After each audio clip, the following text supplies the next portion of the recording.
Show morning, streaming online at 971freefm.com. Blasting on air, 97.1. 97.1. Free FM. Powered by your Southern California Toyota dealers. Are you tired of everyone giving you their 2 cents?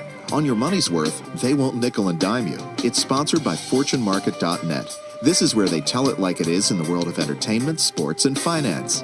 In the studio right now are LA radio girl Deanna Despot, Michelle Parisi, and Ryan Tomlinson. Yeah. Hey, thanks for joining us. This is your money's worth. FortuneMarket.net's the place you got to check out while you're listening. In studio guest today, first Ryan is here and Deanna. Hi, you guys. Hello. Hello. And our one was jam-packed more right now with Robert Drake. Hey, Robert. Good morning, guys. It's a pleasure to be on here. Deanna, Michelle, Ryan, thank you for having me on. Absolutely. Robert's been emailing us and emailing me for the last couple months now. Okay. And so I said, dude, who are you and what do you do? And then it was something extraordinary. You know? Robert, what is your background? I have a degree in cinema production from USC, and I'm also a flight instructor, a freelance helicopter pilot, and I've got a show going on. Should I get a little closer to the mic? Yeah, talk right into the mic. Right into it, okay. Did you catch all that, or should I repeat that? No, we got it. Okay. So I met John Hutchison, and this is the fellow who accidentally stumbled onto anti-gravity. Actually, correction, I accidentally stumbled on anti-gravity. You just didn't pursue it, though? I just didn't pursue it, though. One day I woke up and I was levitating across my my bed, and I put that to sleep, though. Ah, okay. Never brought it up again. Mm. So John, we have John on the phone right now. Are you there? I'm right here, Diana. Pleasure. Hey, and what's going on? Michelle and Ryan, hello. Hi. Okay. Well, I'm just looking out the window here and seeing that it's a bit rainy in Vancouver, Canada. Oh, Vancouver. Canada, I love eh? Vancouver. Yeah. Do you smoke weed in Vancouver? Yeah, everybody does, I think. Nice, I nice. don't. I get too stoned. I don't know what I'm doing. Nice. So I don't. And that makes you the credible scientist you are. Well, I don't know about credible, but anyway. Can I tell you guys real fast about an invention that I created a while back? I call it flubber. And it could basically make things also levitate. And I created it. It's like a jelly substance that I put on my car. Is that what you call porno? No, not porno. Oh, okay. Flubber. We'll talk about it later. All right. We're off to a great start. Anyway, hey, Robert, what's your connection with John? How'd this all come about? I was on the internet, and I suddenly I came across John Hutchison and realized that this fellow had accidentally stumbled onto anti-gravity, and that we could make a reality TV show and have geniuses that from colleges, and John will be mentoring over these people and handing out scholarships and grants. Well, you said you were looking over the internet. What search were you searching for? You don't want to ask him The that. impossible. Well, that's what I'm saying. How'd you come? I mean, when I do an internet search, I don't think John Hutchison comes up. So, I mean, what were you searching for that got to John? You know, I think it was just serendipity because I really don't recall looking for it. Yeah, it was just I'm looking around and I Like sci-fi stuff or conspiracy theory? John I'm Hutchison trying to is get a this. true he's a true X-File type thing. Okay. He has governments watching out for him because they feel he may. Are you serious? John, is that true? Yeah, it's very true. I worked with the United States government in 1983, as well as the Canadian government in 1986, and they classified the results as well as it's a matter of national security. So you can't talk about it? Oh, I can talk about it. I've been talking about it on Discovery Channel and other radio shows for a long time. In a nutshell, what kind of work did you do for the government? Well, a demonstration of anti-gravity effects. And we did that as well as for McDonnell Douglas Aerospace Corporation and Canadian's D&D, the version of the Department of Defense. So I've done a lot of demonstrations of these effects, also for news and television. So let's talk about some of these effects. I mean, what is anti-gravity? I mean, when I hear anti-gravity, I imagine you figured out a way like to create some kind of a force field that can make things fly. That would basically, exclude gravity. Yeah, how do you describe it? Well, how to describe it is simplistic. I'll try. Is using radio waves and electrostatics and combining those in time and space, and it seems to cause a gravity shield where things become weightless. Wow. Levitate, metals turn soft and turn into jelly, and cold to touch. As well as it seems to be that the effects are detected up to 300 feet away, And when I was giving a demonstration for a group this Christmas time, actually, the effects were felt away to about 4 city blocks. What are the effects? I mean, what am I going to feel if I'm standing in this vicinity?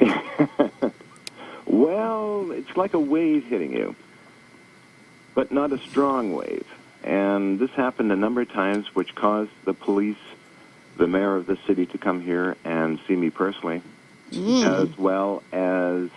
Did you, like, shut down the whole street or something, or was there a blackout? Or Oh, I've had those. But, really? Yeah, I had a blackout. How much is your electricity bill out there in Canada? How much does it cost to make things levitate? Well, this is going to be this is going to be interesting because my average bill per 2 months by the city of New Westminster, British Columbia, is around $30 per 2 months. What? Yes. That's cheap. That can be like. What do you have? Solar energy going on? Mm-hmm. That's what it cost me to watch an episode of Nip Tuck. Nip and tuck. Oh yeah. Yeah, that's about the average price, and maybe less than that sometimes. Is that why you're in Canada? Because you did weird experiments in here, and you had to kind of scoot away before you got in trouble? I mean... Well, that's what they call it Hollywood North up here, so it's been a lot. Oh, you're in Hollywood North. Oh, okay. That's what they call it, because they do a lot of filming up here, TV shows and movies and that kind of thing. The Dead Zone. Do they do the Dead Zone in Vancouver? I think they used to. I think they do. They did the X-Files, and I have some of the actual X-Files sets here. You're listening to Your Money's Worth, 97.1, the FM talk station. And we have John Hutchison on the phone from Canada. He's a scientist guy, and Robert Drake in studio, and they're friends. And Robert creates shows and a bunch of products, a lock light, ultraviolet toothbrush holder. You've invented some things, correct, Robert? Yes, I have a few patents. Oh. And so that's funding our research. And John didn't mention that his lab was confiscated by the Canadian government. Nice. And When did that take place? That took place in 1990, actually, and made the front pages of the newspapers. Why did they confiscate it? Oh, they matter of national security issues. I was in Germany, and they wanted to ship it to Germany, but friends wanted it over there. But the Canadian government stepped in and actually disobeyed a court order for protection of the laboratory. So, and a great deal of the equipment was not returned. All of it. Yeah. Oh my gosh! So where is it then? No, nobody knows. There was a big fence put around it, and the newspaper people found out about it and took pictures of it and put it in the Vancouver newspapers. But can I give a little insight into how John came onto these contraptions? You gave me a really good description when we went to coffee. John, as you know, once World War II ships become obsolete, you're able to then go and purchase things off it, like radar and microwave devices, for 10 cents on the dollar. So John, being an artistic scientist, brought all these things back to his condominium, and then he put all these he fine-tuned it to a fine point, and then turned all these contraptions on. And not being an artistic scientist, he doesn't write things down. So he's working on a hunch, and this is what stops other scientists from coming up with tremendous ideas, is that they work solely on mathematics, and they're not working on the hunch, the creativity within. And great people of the past have had hunches, and that's how they've come on to some of the great things that we've had. So John Hutchison turned on his contraptions and was able to levitate a 60-pound cannonball, was able to make water freeze and levitate, was able to make plastic rise. And to prove that this is all real, he has all the artifacts. Using 75 watts, using household current, he's able to take an aluminum bar and have it become jellified. I mean, now is this proof like videotaped? Is that where you come in? Not only is it videotaped, he has physical artifacts in real time. It's not like Chris Angel, where I mean, no. It's all these different shots, and are they cutting? And once Colonel Hathaway, who's an important person in the military, in the Canadian military, found out about this, he deemed it to be absolutely real. This is authentic. But since things aren't written down, they couldn't do it. They couldn't do it every single time. So John, at this point, is able to do it almost at will. And they still monitor him because they feel that he may be holding out on him, on them. More like, I mean, are you being watched like a hawk and just thinking like when you step out of the house, someone's watching me at all times? Like, do you get a little paranoid? Actually, I don't entertain any form of negative energy, to be honest. I don't care. I did have an offer a couple of years ago from NASA to work with them, as well as the U.S. Pentagon, which they showed my video in there, and they got a standing ovation of 400 officers. But I don't want to go that route because it's too restrictive. And I like to do what I'm doing is demonstrating it to news media, as well as Discovery, History Channel, and Fox TV and others, which I've been doing for a long time. John, because of your radiation, when you get really angry, do you turn big and green and bulge out of your pants? Well, no. Well, good heavens, no. I look at the girls. Cool. I look at all those girls. No. Okay. Actually, don't you think there's going to be a kind of a radiation effect on what you're doing to your body, to your own personal body? Yeah, you wearing like it did happen to a member. No, it's an interest. Yes. It's an interest to my doctors because my age is reversing.